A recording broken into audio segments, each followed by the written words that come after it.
ये एक कहानी है रसीद नाम के लड़के की कि कैसे उसने जाना कि किसी बात पर आँख मूंदकर किसी चीज़ पर विश्वास नहीं करना चाहिए। ईद के समय उसके गांव में हर साल बड़ा मेला लगता था और मेला सिर्फ ईद के दिन ही नहीं बल्कि कई दिनों तक चलता रहता था। वहाँ हर तरह की चीज़ें मिल जाती थीं।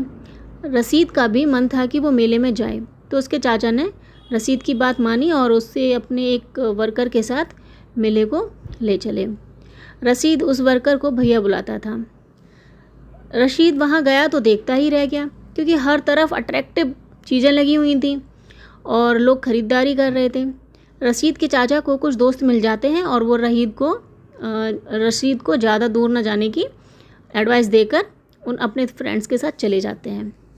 तो रशीद अपने भैया के साथ मेले का आनंद लेने लगता है। रशीद को वहीं मेले में एक लकी शॉप मिलती है। वह उस लकी शॉप को वहाँ की तरफ जाने लगता है।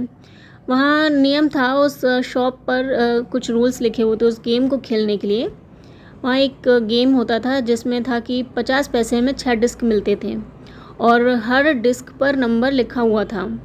वहाँ बहुत सारी वस्तुएं रखी हुई थीं, हर वस्तुओं पर कुछ नंबर लिखा था।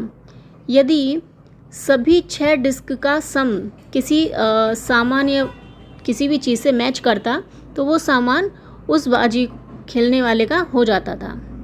तो रसीद देखता है कि एक ओल्ड मैन आता है और 50 पैसे देकर वो 6 डिस्क ले लेता है और उन 6 डिस्क का जो सम होता है जोड़, वो एक दीवार पर लगने वाली जो घड़ी होती है उसके नंबर से मैच करता है। तो वो बूढ़ा घड़ी से खुश नहीं था और उसने दुकानदार को 15 रुपये में उसे वापस बेच देता है। 15 रुपये ले लेता है और उस घड़ी को वापस उसे बेच देता है। अब बूढ़ा व्यक्ति खुशी से 15 रुपये ले लेता है और वहाँ से चला जाता है। फिर एक लड़का आता है। पहली बार में उसे एक कॉम मिलता है। दुकानदार ना खुश होता है ना ही दुखी। दुकानदार वो 25 पैसे में वापस ले लेता है। लड़का फिर कोशिश करता है। इस बार उसे 3 रुपये वाला स्याही का कलम मिलता है और वो कोशिश करता है कि उसे एक 25 रुपये वाला 25 रुपये वाली एक रिस्ट वॉच मिल जाए और 10 रुपये वाला टेबल लैंप मिलता है। अब लड़का खुशी से सारा सामान लेकर चला जाता है। अब रसीद का भी मन करता है, वो भी अपना लक आजमाना चाहता है। तो 50 पैसे में 6 डिस्क लेता है। पहली बार में उसे 2 पेंसिल मिलती हैं, तो दुकानदार वो पेंसिल 25 पैसे में वापस ले लेता है।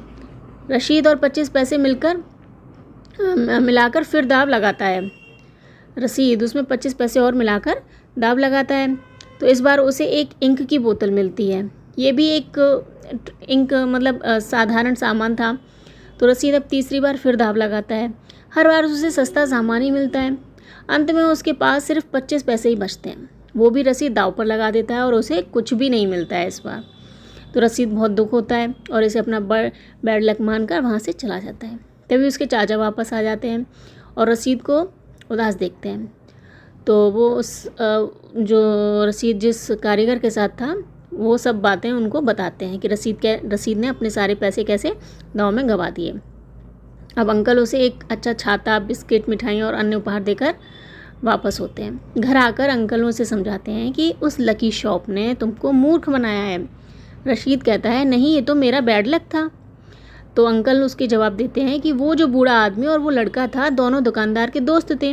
वे खुद को जिताकर बाकी लोगों को खेलने के लिए उकसाने का काम कर रहे थे।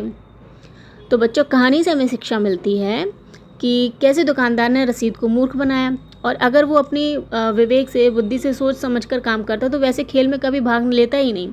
इस कहानी से हमें ये शिक्षा मिलती है कि किसी भी बात पर आँख मूंद कर विश्वास नहीं करना चाहिए, किसी के उकसावे में नहीं आना चाहिए। यदि कोई व्यक्ति कम दाम में सामान दे रहा है तो ज़रूर कहीं ना कहीं कोई ना कोई खोट है।